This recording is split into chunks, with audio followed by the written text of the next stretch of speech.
ቢሆንም ግን ብቻዋን እንድትሄድ ማድረግ አልነበረብኝም ዶክተር። የኔ ስራ እኮ ታካሚ መንከባከብ ነው እንጂ አስገድዶ መጠበቅ አይደለም ስራዬ። እናንተ ደደቦች ናችሁ እንዴ? እኮ ዝናቡን መዝረክረክን አልወድ። ምን ነው ሰማያለ ሁለቱን ጨርሳቸው። ከዚህ በኋላ ግን የሚፈጠረው ነገር ብዙ እንደምታስብ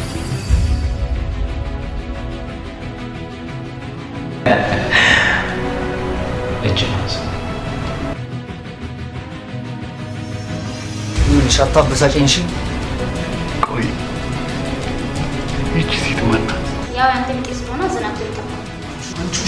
ላደረገችብኝ እያንዳንዱ ነገር ሁሉ ዋጋ አስከፍላለሁ። እሺ